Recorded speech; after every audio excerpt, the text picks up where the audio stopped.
Gift TV నేను మీ anchor Fatima. YCP అధినేత జగన్మోహన్ రెడ్డి ఒక కీలక నిర్ణయం తీసుకున్నాడు. AP deputy CM Pawan Kalyan పల్లెత్తు మాట అనొద్దని క్యాడర్ కు లీడర్లకి స్ట్రిక్ట్ గా వార్నింగ్ ఇచ్చారు చంద్రబాబు.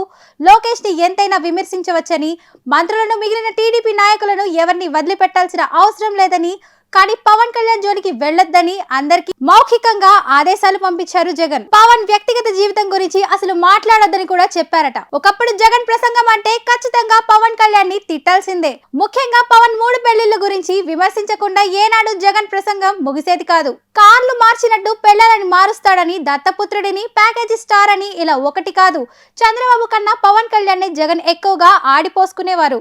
పవన్ కళ్యాణ్ వ్యక్తిత్వాన్ని ఎంతగా డ్యామేజ్ చేయాలో అంతా డ్యామేజ్ చేశారు జగన్. దీనికి ప్రధాన కారణం పవన్ కళ్యాణ్ వల్లే టీడీపీ గెలుస్తుందని, పవన్ ఓట్ బ్యాంకు టీడీపీ కలిసి వస్తుందని, పవన్ కనుక బీజేపీ టీడీపీలను కలుపుకొని వెళ్తే తనకు ముప్పు తప్పదని జగన్ 3 ఏళ్ల క్రితమే అంచనాకి వచ్చారు.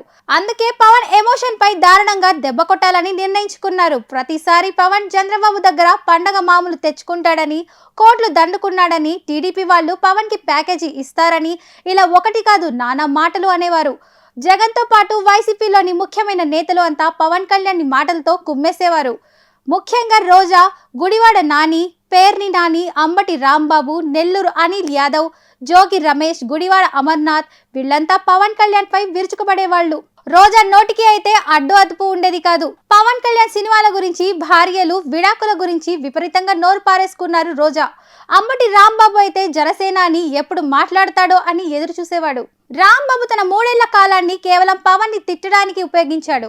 ఇక పేర్ని నాని అయితే చెప్పనక్కర్లేదు. కాపులను కాపుల చేతే తిట్టించాలని అన్న జగన్ ఫార్ములానే అనుసరించి పవన్ కళ్యాణ్ తిట్టడానికి తన పూర్తి కాలాన్ని వినియోగించాడు. చివరికి గుడివాడ అమర్నాథ్ లాంటి వాడు కూడా పవన్ కళ్యాణ్ నాతో సెల్ఫీ దిగాడు అని చెప్పుకొని పవర్ స్టార్ ని కించపరిచే ప్రయత్నం చేశాడు. వీటన్నిటి ఫలితమే వైసీపీ ఓటమి అని జగన్ ఆలస్యంగా గుర్తించాడు. 1కి 10 సార్లు వైసీపీ నేతలు, ముఖ్యంగా కాపు నేతలు పవన్ కళ్యాణ్ బండ బూతులు తిడుతుంటే జనం సహించలేకపోయారు. ఈ అసెంబ్లీ, లోక్సభ ఎన్నికల్లో కాపుల ఓట్లు మొత్తం ఎన్డీఏ కూటమికి, ముఖ్యంగా జనసేనకి 100కి 100% పడటం వెనుక ఏకైక కారణం వైసీపీ పవన్ కళ్యాణ్ పట్టుకుని తిట్టడమే. పవన్ కళ్యాణ్ అవినీతి పరుడు కాదు. గతంలో ఏ పదవులు చేయలేదు, కుంభకోణాలు చేయలేదు, ఎవరి డబ్బును తినలేదు, జీవితంలో 2 సార్లు విడాకులు తీసుకోవడం తప్ప ఇంకా ఏ మరక లేనివాడు. ఇదంతా జనానికి తెలుసు. అందుకే పవన్ కళ్యాణ్ పై వ్యక్తిగత ఆరోపణలు జనం పట్టించుకోలేదు. అయినా సరే వైసీపీ నేతలు పవన్ కళ్యాణ్ ని వదిలిపెట్టలేదు. మాటలతో చీల్చి చెండాడారు. దీంతో అతనికి విపరీతమైన సానుభూతి వచ్చింది. కాపు సామాజిక వర్గంలో పాటు యూత్ లోనూ పవన్ కళ్యాణ్ పై సానుభూతి పెరిగింది. పాడిందే పాట పాచిపల్ల దాసరి అన్నట్టుగా రోజు ఒకటి విషయంపై వైసీపీ వాళ్ళు పవన్ ని తిట్టి జన ఆగ్రహానికి గురయ్యారు. ఎన్నికలకు ముందే కొందరు వైసీపీ వాళ్ళు ఇది గుర్తించారు. ముఖ్యంగా పేర్ని నాని లాంటి వాళ్ళు ఎన్నికల ప్రచారానికి వెళ్ళినప్పుడు బందర్లో కాపు సామాజిక వర్గం పెద్దలు మొహం మీదే చెప్పేశారు, మీరు పవన్ కళ్యాణ్ ని తిట్టి అందరికీ దూరం అవుతున్నారు అని తెగేసి వివరించారు.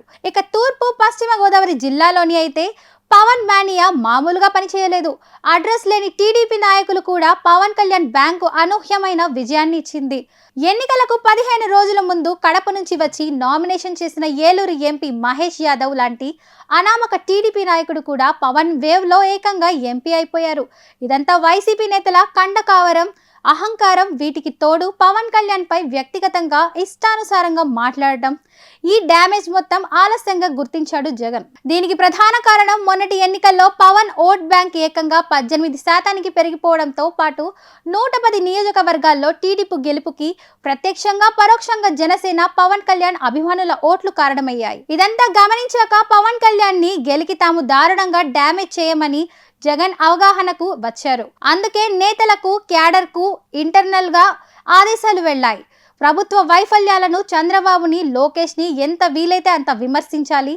పవన్ కళ్యాణ్ ని మాత్రం సాధ్యమైనంత వరకు టచ్ చేయకుండా ఉండాలి. ఇది ఇప్పుడు వైసీపీ ఫార్ములా.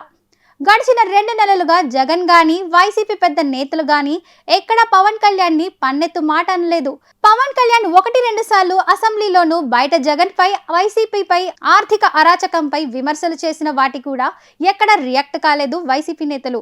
అనుభవం అయితే గాని తత్వం బోధపడదని పవన్ కళ్యాణ్ విషయంలో వైసీపీ తెలుసుకుంది. వ్యక్తిగత ఆరోపణలు, కుటుంబాల గురించి వెకిలి మాటలు ఇవేవి జనం నవ్వుకోవడానికి మాట్లాడుకోవడానికి తప్ప ఓట్లు కురిపించడానికి కాదని జగన్ కి అర్థమైంది. అందుకే ఒకప్పుడు పవన్ కళ్యాణ్ పై మాటల తోటాలు సంధించే జగన్ బ్యాచ్ ఇప్పుడు మౌనంగా ఉంది. ఇప్పుడు ఆపరేషన్ లేకుండానే మోకాళ్లకు ప్లాస్మా ట్రీట్మెంట్, మీ ఆర్థోపెడిక్ సమస్యలన్నిటికీ రోబోటిక్ టెక్నాలజీ ద్వారా తక్కువ ఖర్చుతో శాశ్వత పరిష్కారం, ఫ్రీ కన్సల్టేషన్, ప్రతి ట్రీట్మెంట్ పై 20% డిస్కౌంట్.